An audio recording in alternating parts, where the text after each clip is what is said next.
तो दोस्तों मैं बता दूं कि इससे पहले यही वीडियो जो अपलोड किया गया था यूट्यूब पे वो क्या क्या हुआ उसमें वॉइस नहीं हो पाई थी। उसका मतलब ये था कि कुछ टेक्निकल एरर आ गया था जिसके कारण वीडियो तो रिकॉर्ड हो गई लेकिन उसकी वॉइस रिकॉर्ड नहीं हो पाई। उसके लिए माफ़ी चाहूँगा और फिर से उसी वीडियो को मैं बनाने का काम कर रहा हूँ। ठीक है, तो हम इस वीडियो से शुरू होने से पहले बता दूँ, मैं हूँ अखिलेश मौर्य, शारीरिक शिक्षा के अपने इस एपिसोड में आप सभी का स्वागत करता हूँ। और हमेशा की तरह फिर से एक रिक्वेस्ट करूँगा, सब्सक्राइब शेयर और लाइक ज़रूर कीजिए। इससे क्या होगा, हम लोग का मनोबल बढ़ता है और बेहतर करने के लिए अपना सुझाव हमारे कमेंट बॉक्स में ज़रूर दीजिएगा और हमसे जुड़ने के लिए आप हमारे व्हाट्सएप नंबर पे जुड़ सकते हैं। तो आइए हम लोग प्रक्रम को शुरू करते हैं। सारे प्रश्न वही रहेंगे, उत्तर भी वही रहेगा, सिर्फ उसमें वॉइस हमारा नहीं था, इसमें वॉइस हमारा रहेगा। ठीक है, तो आइए चलते हैं हम लोग शुरू करते इस प्रक्रिया को। हम लोग प्रश्न है आपके सामने, शारीरिक शिक्षा के शिक्षकों के लिए व्यावसायिक तैयारी के लिए कौन सी संस्था शासित काम करती है। ठीक है, यानी कौन सी ऐसी संस्था है जो कि व्यावसायिक तैयारी के लिए काम करती है। पहला है यूजीसी। यूजीसी की जब हम बात करें तो इसकी फुल फॉर्म होती है university grant commission. University grant commission की स्थापना एक संवैधानिक तौर पे हमारे जो संसद होता है उसमें एक बिल पारित करके, विधेयक पारित करके 1956 में एक आधिकारिक तौर पर क्या हुआ कि इसको इस्टेब्लिश किया गया था 1956 में। उससे पहले ये 1945 में भी भारत में काम कर रहा था लेकिन वो अंग्रेजों द्वारा बनाया गया था। लेकिन 1956 में इसको रिफॉर्म करके भारतीय संविधान द्वारा मान्यता दी गई, भारतीय संसद द्वारा इसको मान्यता प्रदान की गई। और इसका काम क्या होता है कि जो भी विश्वविद्यालय होते हैं भारत के अंदर, उस विश्वविद्यालय के को या जो उच्च स्तरीय शिक्षण संस्थान हो उसको क्या करता है, मान्यता देना। और दूसरा क्या काम क्या होता है, अनुदान। अनुदान का मतलब कि सहायता राशि देने का काम करता है। ठीक है, दूसरा आता है AICTE।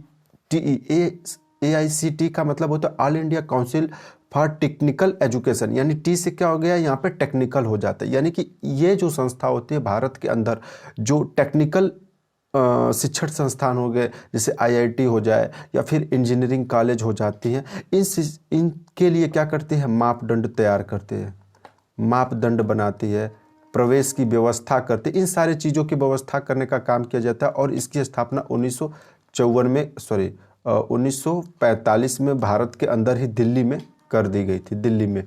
ठीक है, इसके बाद हमारी तो इस तरीके से ये भी गलत हो जाता है और ये भी गलत हो जाता है। अब हम बात करते हैं ऑप्शन डी की, जो कि ये भी गलत उत्तर है, लेकिन इसकी जब हम बात करते हैं तो ये आता है नेशनल असेसमेंट एंड क्या होता है, accreditational council. National assessment and accreditational council होता है। अर्थात ये क्या करता है, भारत के अंदर जितने भी उच्च शिक्षण संस्थान होते हैं उन शिक्षण संस्थानों का क्या करता है, आकलन करने का काम करता है। आकलन करता है, मूल्यांकन करता है और उसके आधार पर ग्रेड देने का काम करता है, A grade, B grade, C grade. तो ये काम करता है A grade, B grade, C grade देने का। अर्थात राष्ट्रीय मूल्यांकन एवं प्रत्यानयन काउंसिल होता है, एक प्रकार का परिषद हो।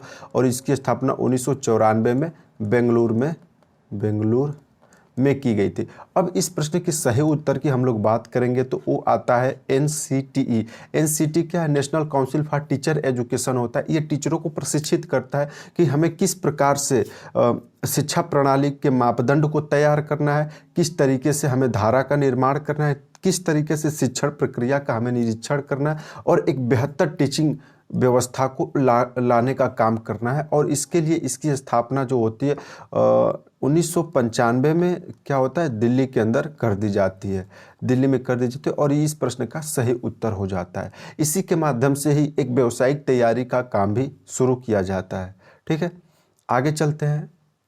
स्नाइपस किस समय साई में सम्मिलित हुआ। स्नाइपस और साई दो संस्थाएं हैं, दोनों संस्थाओं के बारे में पहले जान देते हैं। स्नाइपस जो होता है ये भी जब हम कहें तो जब LCPE और जब NIS दोनों का गठन हो चुका था, दोनों शिक्षण संस्थाएं जो थी अलग अलग तरीकों से संचालित हो रही थी। ठीक है, तो भारत सरकार का जो शिक्षा मंत्रालय था, दोनों शिक्षा मंत्रालय के अंतर्गत काम कर रही थी, तो परेशानी हो रही थी शिक्षा मंत्रालय को। ठीक है, तो इसके लिए शिक्षा मंत्रालय ने ही स्नाइपस, अर्थात इसको कहें तो society for national institute of physical education and sports, यानी शारीरिक शिक्षा और के क्षेत्र में जो भी शिक्षण संस्थान है उन शिक्षण संस्थानों को का गाइडलाइंस या उसको कंट्रोल करने का काम क्या करेगा, ये एक सोसाइटी करेगी जो कि राष्ट्रीय स्तर का बनाई गई थी।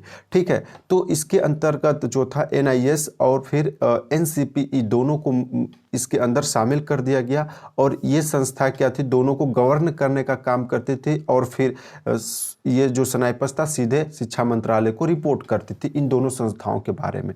फिर क्या होता है 1982 में क्या होता है, 9th एशियन गेम भारत के अंदर आयोजित किया जाता है दिल्ली में। उस समय दिल्ली और भारत में तमाम तरह के स्टेडियम्स बनाए गए, नए उपकरण बनाए गए और उसकी तो जब ये एशियन गेम खत्म हो गया तो बात हुआ कि इस स्टेडियम और जो उपकरण थे इनका रख रखाव कौन करेगा, देख रेख कौन करेगा, आगामी उपयोगी के लिए कौन इसको योग्य बनाएगा। तब क्या होता है कि एक संस्था 1984 में क्या की जाती है, SAI sports authority of India की स्थापना की जाती है 25 जनवरी को, जो कि अभी आने वाली है। ठीक है, तो की जाती है और उसी समय क्या होता है कि इस स्नाइपर्स के अंदर जो दो संस्थाएं थी NCPE और LNP और NIS पटियाला, दोनों संस्थाओं को इसके अंदर मर्ज कर दिया जाता है अक्टूबर में और उसके बाद स्नाइपर्स खाली पड़ जाता है। अब इसके अंतर्गत कोई भी संस्था नहीं रहती। फिर स्नाइपर्स को भी क्या कर दिया जाता है, 1 मई 1987 को साई में विलय कर दिया जाता है और इस प्रश्न का सही उत्तर हो जाता है। अब एक चीज़ और जान लीजिए कि जो आपका साई था, साई के बारे में बताया ना कि जो स्टेडियम थे और जो उपकरण थे, उन उपकरण उनके रख रखाव उनके उपयोग के बारे में ये काम करने के उद्देश्य से बनाए गए थे, लेकिन बाद में ये पूरे खेलों को नियंत्रित करने का काम करने लगा था। और जो स्नाइपर्स था SNIPES है ना, society for national institute of physical education and sports जो था, ये क्या था, खेलों के विकास के क्षेत्र में खेल और जो शारीरिक शिक्षा था दोनों के विकास में, दोनों के प्रोत्साहन के कार्य में और उनके जो लोगों के प्रति एक कहें तो एक मोटिवेशन के रूप में ये काम करने का काम करता था। तो इस प्रश्न का सही उत्तर आपके सामने 1987 हो जाता है। आगे के प्रश्न की हम लोग बात करते हैं। ठीक है, बात आते हैं भारत में सर्वप्रथम किस संस्था ने स्वदेशी शारीरिक व्यायाम क्रियाओं का प्रचारित किया। यानी कि स्वदेशी व्यायाम क्रियाओं की हम लोग बात कर रहे हैं, न कि पाश्चात्य देशों की या फिर विदेशी किसी भी शारीरिक शिक्षा व्यायाम की। ठीक है, तो सबसे पहला ऑप्शन है YMCA मद्रास। YMCA मद्रास की जब हम लोग बात करते हैं, इसकी स्थापना भारत में 1920 में मद्रास में हुई थी। किसके माध्यम से, SC बक के माध्यम से होगा, है ना। और 1920 में ये क्या होता है, एक स्कूल के रूप में काम करना शुरू किया था, चूंकि 1932 में एक इसको कॉलेज का दर्जा दिया गया था। अब चूंकि ये भारत की संस्था थी, ये विदेशी संस्था थी, इसीलिए ये पहले ही गलत हो जाता है। हालांकि भारत में शारीरिक शिक्षा को आधिकारिक रूप से देखा जाए तो आज तो ये क्या हुआ, इसने शुरुआत की और इसके संस्थापक जो थे SC बक, इनको भारत में शारीरिक शिक्षा का जनक कहा जाता है। इसके बाद ऑप्शन बी आता है LNIPE ग्वालियर। इसकी स्थापना 11 अगस्त 1957 को की जाती है और ये क्या होते हैं, स्वतंत्रता प्राप्ति के बाद का ये संस्था स्थापित की जाती है। ठीक है, इसलिए ये भी गलत हो जाता है। इसके बाद हम बात करते हैं Punjab government college of physical education and Patiala की। तो देखिए इसकी स्थापना की जब बात की जाती है तो 1940 में ये क्या होता है, लाहौर में की जाती है। लेकिन फिर क्या होता है, 1958 का समय आता है और फिर इसके पटियाला शिफ्ट कर दिया जाता है। ये भी शारीरिक शिक्षा के क्षेत्र में काम कर रही थी। लेकिन प्रश्न का सही उत्तर होता है हनुमान व्यायाम प्रसारक मंडल। इसकी स्थापना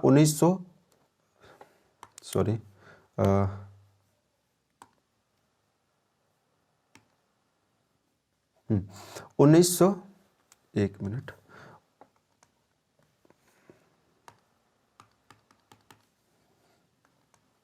थोड़ा सा वेट कीजिएगा, इसमें कुछ टेक्निकल एरर है, उसको दूर करके शुरू करते हैं।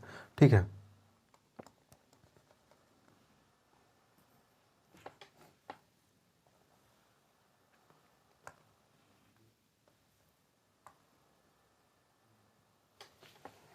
ये साला पूरा मेहनत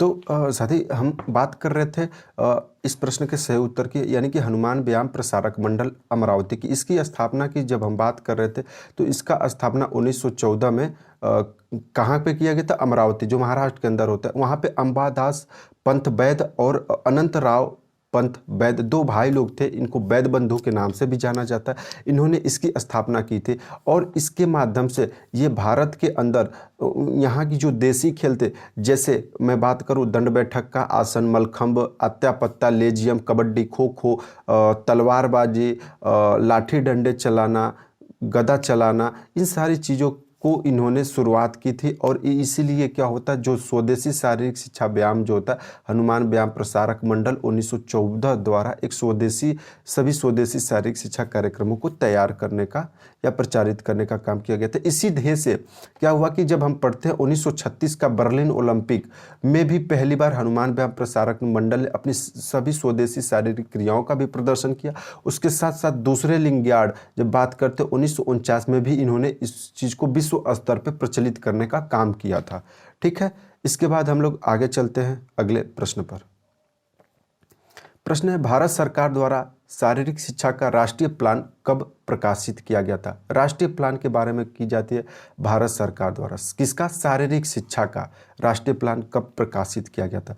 बात करते हैं सबसे पहले 1948, ऑप्शन ए से ही शुरू करते हैं। इस समय भारत ने पहली कमेटी के रूप में ताराचंद कमेटी के रूप में स्थापित करती है, क्योंकि ताराचंद की अध्यक्षता में थी तो ताराचंद कमेटी के नाम से दिया गया। और ताराचंद कमेटी ने भारत सरकार को बहुत सारे सुझाव दिए। उसमें से ही एक सुझाव था कि क्यों न शारीरिक शिक्षा और मनोरंजन के क्षेत्र में भारत सरकार को लगातार बेहतर काम करने के लिए, सुझाव देने के लिए एक सुझाव कमेटी होनी चाहिए।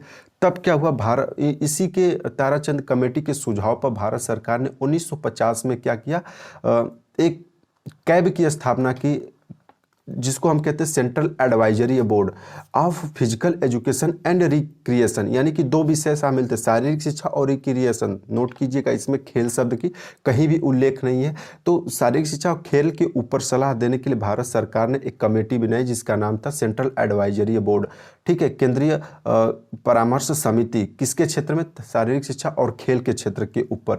फिर क्या हुआ कि 1950 में इसकी स्थापना हो गई। फिर इस कैब ने क्या किया, 1956 में अपनी एक राष्ट्रीय प्लान यानी कि नेशनल प्लान जारी किया शारीरिक शिक्षा और खेलों को बढ़ावा देने के लिए। और उसी क्रम में क्या हुआ कि इन्होंने भारत सरकार को, यही जो प्रश्न में है कि राष्ट्रीय प्लान कब प्रकाशित किया गया, तो 1950 में जो कैब ने क्या किया, भारत सरकार को राष्ट्रीय प्लान दिया था। तो भारत सरकार ने इस राष्ट्रीय प्लान को प्रकाशित करने का काम 1956 में किया। इसमें से मुख्य बातें थी जैसे कि सर्टिफिकेट कोर्स, सर्टिफिकेट, और फिर था डिप्लोमा कोर्स को शुरू करना चाहिए शारीरिक शिक्षा के क्षेत्र में। उसी तरह दूसरी महत्वपूर्ण मांग थी कि जो आपका लीडरशिप था, रिसर्च था और जो प्रशिक्षण, इसके क्षेत्र में क्या हुआ कि हमें भारत सरकार द्वारा जो लोग नेतृत्व और रिसर्च और प्रशिक्षण के क्षेत्र में काम कर रहे हैं उनको स्कॉलरशिप देनी चाहिए। उसी के साथ साथ कैब ने शारीरिक शिक्षा का क्या किया था, पाठ्यक्रम भी तैयार करके भारत सरकार को दिया था कि आप लीजिए और सभी राज्यों को निर्देशित कीजिए कि इसे लागू करें। हालांकि जो शिक्षा की व्यवस्था थी राज्य के हाथ में थी, तो उन्होंने तत्काल इस चीज़ को लागू नहीं किया। समय समय पर अलग अलग राज्यों ने अपने हिसाब से लागू करने का काम किया था। और 1957 की जब हम लोग बात करते हैं तो 1957 की बात आती है, तो बात आती है 11 अगस्त 1957। इसकी यहाँ पे LCPE Lakshmibai college of physical education की स्थापना होती है। और इसकी स्थापना का भी श्रेय 1956 का जो एक राष्ट्रीय प्लान था उसको जाता है। और ताराचंद कमेटी ने अपने रिपोर्ट में भी इसकी मांग करने का काम किया था। ठीक है, तो इस हिसाब से इस प्रश्न का सही उत्तर क्या हुआ, 1956। ठीक है, 1956 में इसको प्रकाशित किया गया था। आगे के प्रश्न की हम लोग बात करते हैं। All India council of sports कब बनाई गई? 1954, 1953, 1951 और 1952।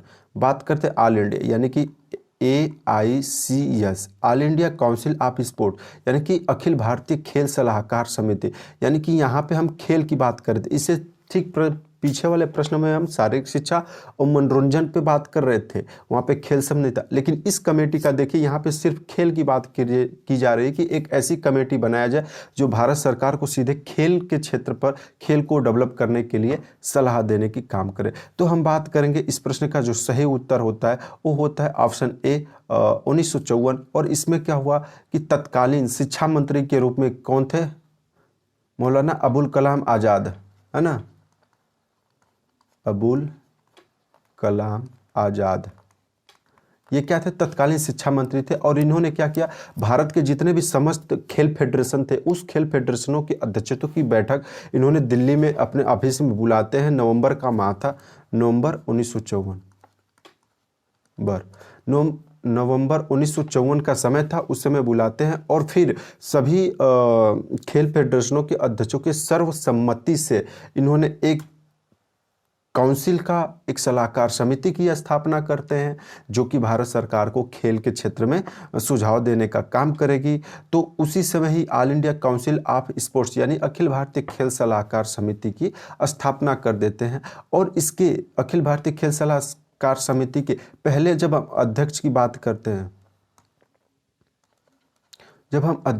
करते हैं, तो उस समय के जनरल KM करियप्पा को क्या होता है, अध्यक्ष बना दिया जाता है। और मौलाना अबुल कलाम आज़ाद जो थे इस कमेटी को बनाने की अध्यक्षता की थी, जबकि इस कमेटी के अध्यक्ष KM करियप्पा को बनाया जाता है। और ये जो कमेटी बनाई गई थी ये क्या था, भारत सरकार और जो हमारा खेल फेडरेशन था दोनों के बीच एक मध्यस्थता का काम करने के लिए बनाया गया था कि दोनों के बीच तालमेल बने रहेगा भारत सरकार और खेल फेडरेशन के बीच, तभी क्या होगा, खेलों का बढ़ावा मिल पाएगा। भारत सरकार द्वारा जो होता है खेल के बजट को विभिन्न खेल फेडरेशनों को आवश्यकता अनुसार बांटा जा सकता है और प्रत्येक खेल फेडरेशनों को मांग को भारत सरकार तक पहुंचाया जाएगा। इसी कमेटी के माध्यम से सारी चीज़ें तय हुई थी। फिर बात करते हैं ऑप्शन बी की, ये प्रश्न का गलत उत्तर है। लेकिन 1953 की जब हम बात करते हैं तो बात करते हैं SCS का मतलब क्या होता है, स्पोर्ट कोचिंग स्कीम, यानी कि हम बात करते हैं राजकुमारी अमृत कौर कोचिंग स्कीम की शुरुआत राजकुमारी अमृत कौर द्वारा की गई थी। ये तत्कालीन समय में स्वास्थ्य मंत्री थे। और खेल के क्षेत्र में जब हम बात करते हैं, प्रशिक्षण के क्षेत्र में अगर बात करते हैं तो यही एक ऐसा पहला स्कीम था जो कि स्वास्थ्य मंत्रालय के अंतर्गत संचालित किया जाता था। अन्यथा खेल हो या फिर शारीरिक शिक्षा या मनोरंजन का तीनों क्षेत्र होता है वो शिक्षा मंत्रालय के माध्यम से संचालित होता था। बाकी यही एक ऐसा स्कीम था 1953 का जो कि स्वास्थ्य मंत्रालय के माध्यम से संचालित होता था। ठीक है दोस्त, तो अगर हमारा ये प्रयास आपको अच्छा लग रहा है तो आप ज़रूर हमें सब्सक्राइब, शेयर और लाइक करना न भूलिएगा। फिर आइए हम लोग आगे के प्रश्न की बात करते हैं। LNIPE ग्वालियर 3 वर्षीय बैचलर कोर्स का प्रारंभ कब किया गया था? LNIP में कब किया गया था? सबसे पहले जान लें LNIP की शुरुआत जो होता है LNCP, सॉरी है ना, माफ कीजिएगा, NCPE के नाम से शुरू, मतलब क्या हुआ, फिर से मैंने यहाँ पे आपके साथ गलत किया, NCP नहीं बल्कि LCPE के नाम से शुरू किया गया था, Lakshmibai college of physical education के नाम से। जैसे जैसे इसकी शारीरिक शिक्षा के क्षेत्र में प्रभुत्व बढ़ता गया, बेहतर काम करता गया, उसके साथ साथ ही क्या हुआ, इसके नाम में भी परिवर्तन आते गए। और फिर क्या हुआ, 1973 के समय में इसमें N शब्द जोड़ दिया जाता है और LNCPE बना दिया जाता है। ठीक है, तो इसमें जब LCPE के रूप में ये 1957 11 अगस्त को शुरू किया गया था। ठीक है, तो उस समय क्या था, 3 वर्षीय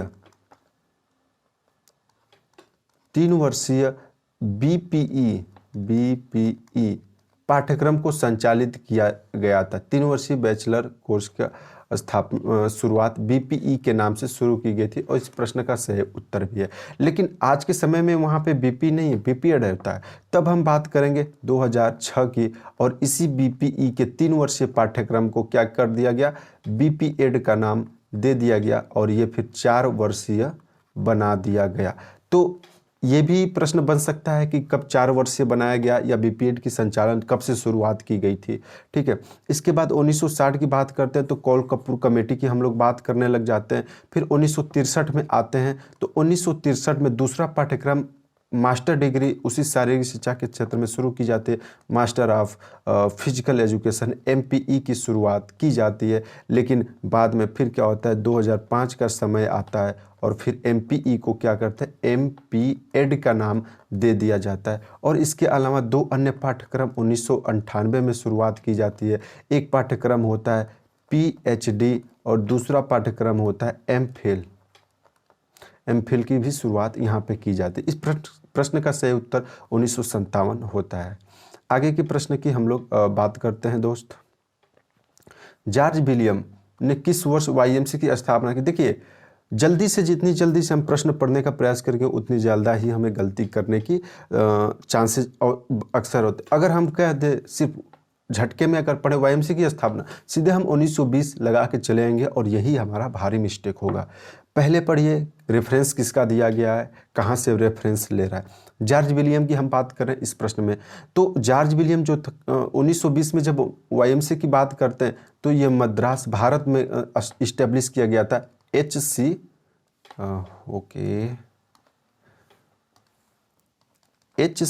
बक के माध्यम से शुरू किया जाता है और ये भारत में शारीरिक शिक्षा के क्षेत्र में पहला एक स्कूल या कॉलेज के रूप में काम करना प्रारंभ कर देता है। इसीलिए HC बक को क्या कहते हैं, भारत में शारीरिक शिक्षा का पितामह कहा जाता है। लेकिन बात यहीं तक नहीं रुकती, ये 1920 की बात होती है। ये भी इस प्रश्न का गलत उत्तर है। 1944 भी गलत है और 1942 भी गलत। इस प्रश्न का सही उत्तर जो होता है 1948 होता है, 1844 होता है। और 1844 में जॉर्ज विलियम ने YMCA की स्थापना क्या थे, इंग्लैंड के अंदर की गई थी और इसका लक्ष्य था ईसाईयत को बढ़ावा देना। ईसाईयत को बढ़ावा देना यानी कि स्थापना एक धार्मिक प्रवर्तन यानी धार्मिक परिवर्तन या धार्मिक आस्था के आधार पर की गई थी। लेकिन ये संस्था जब अमेरिका में काम करने लगती है तो ये धार्मिकता को भूलकर ये शारीरिक शिक्षा खेल के क्षेत्र में काम करना शुरू करती है और फिर इसकी पहचान एक शैक्षणिक संस्था के रूप में जाने जाना लगता है। तो इस प्रश्न का सही उत्तर 1844 होता है। आगे के प्रश्न की बात करते हैं। यहाँ पे देखिए सभ्यताएं दी गई है भारत के अलग अलग समय काल की, और उस सभ्यता में कौन कौन सी चीज़ें ज़्यादा प्रचलित थी इसके बारे में हम लोग को मेल मिलाना है। तो सबसे पहले हम लोग सिंधु घाटी सभ्यता की बात करते हैं। तो सिंधु घाटी की सभ्यता के समय हम जानते हैं खेलों का कोई सबूत नहीं मिलता, साक्ष्य नहीं मिलता। वहाँ के लोग ताश खेलते थे, जुए खेलते थे, मिट्टी के बर्तन बनाते थे, मिट्टी के खिलौने खेलते थे और नाच गाने करते थे। तो इसके लिए वो नृत्य किया करते थे। ठीक है, इसके बाद जब हम बात करते हैं वैदिक काल में, तो वैदिक काल का जब हम समय काल की बात करते हैं तो उस समय जो था सूर्य नमस्कार को एक धार्मिक आस्था के रूप में मान्यता दी गई थी और कंपलसरी था लोगों को करना। ठीक, इसके बाद हम प्रारंभिक हिंदू काल की बात करते हैं। हिंदू काल देखिए 2 भागों में डिवाइड किया जाता है, एक होता है पूर्व हिंदू काल और दूसरा होता है मध्य हिंदू काल। लेकिन इसे ही हमें शौर्य काल या फिर हमें राजपूत काल के नाम से भी जाना जाता है। उस समय जो था लड़ाइयाँ, ये लोग लड़ने की प्रवृत्ति के लोग थे और मनोरंजन के लिए नाटक और उत्सव का कार्यक्रम भी किया करते थे। इसलिए प्रारंभ हिंदू काल का संबंध नाटक और उत्सव से हो जाता है। इसके बाद जब हम बात करते हैं तो हम लोग बात करते हैं उत्तर हिंदू काल का, और उत्तर हिंदू काल में जो होता है धनुर्विद्या का प्रचलन काफ़ी बढ़ चुका था। ठीक है, तो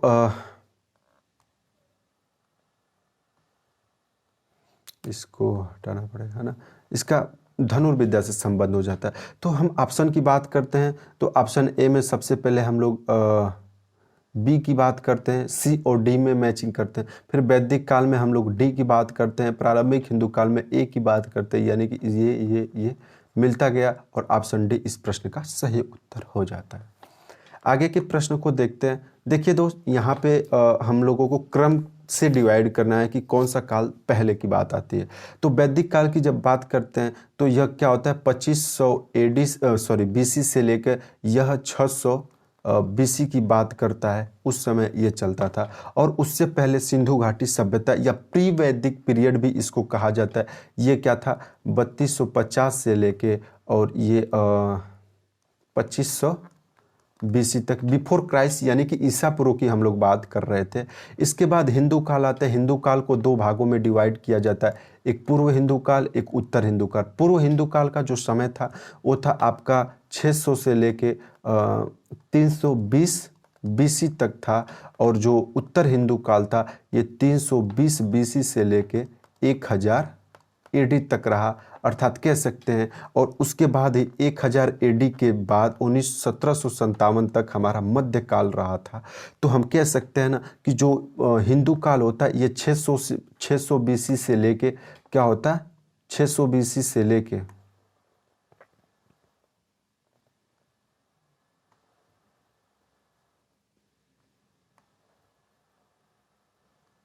ठीक, हाँ।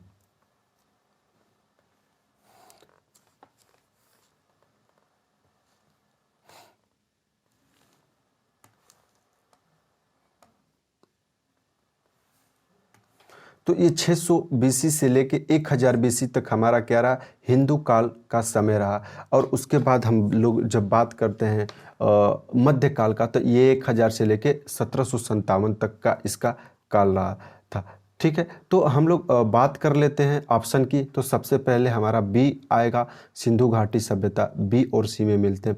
इसके बाद हमारा वैदिक पीरियड ए में आता है और यही प्रश्न हमारा सही हो जाता है और ऑप्शन सी इस प्रश्न का सही उत्तर बन जाता है। इसके बाद आगे के प्रश्न को देखते हैं और ये प्रश्न इस सेशन का ये अंतिम प्रश्न होता है। ठीक है, थोड़ा सा इंतज़ार कीजिएगा, कुछ टेक्निकल एरर की वजह से वीडियो बनाने में कुछ दिक्कतें आई हमें। ठीक है, उसको हम लोग दूर कर लेते हैं।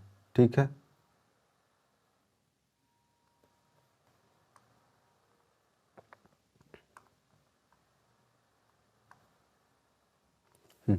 बात करते हैं एसेशन ओरिजिन का प्रश्न होता है। तो प्रश्न हमारा क्या है, कथन में कहता है कि स्वतंत्रता प्राप्ति से पूर्व भारत में शारीरिक शिक्षा कॉलेज नहीं था। क्लियर है प्रश्न आपका। कथन ए जो होता है शारीरिक शिक्षा कॉलेज नहीं था। आप जान सकते हैं कि क्रिश्चियन कॉलेज लखनऊ था, फिर इससे पहले भारत में पंजाब में था, ठीक है, मद्रास में था, फिर YMCA संचालित हो चुका था। तो कई सारे कॉलेज भारत में संचालित हो रहे थे स्वतंत्रता प्राप्ति से पूर्व, इसलिए हमारा कथन क्या होता है, गलत हो जाता है। ठीक, अब YMCA 1920 मद्रास में शारीरिक शिक्षा का प्रशिक्षण कॉलेज के रूप में स्थापित हुआ, हम सब जानते हैं, और ये ऑप्शन कारण सही होता है। तो हम लोग बात किसकी करेंगे, ए और बी। ए ऑप्शन क्या होता है हमारा गलत हो जाता है, बी ऑप्शन भी गलत हो जाता है। ए और आर दोनों सत्य हैं, ये भी बिल्कुल गलत हो जाता है क्योंकि ए गलत है और आर सत्य है। और दोनों अंतिम ऑप्शन ए और आर दोनों सत्य नहीं है। तो देखिए यहाँ पे आर जो होता है,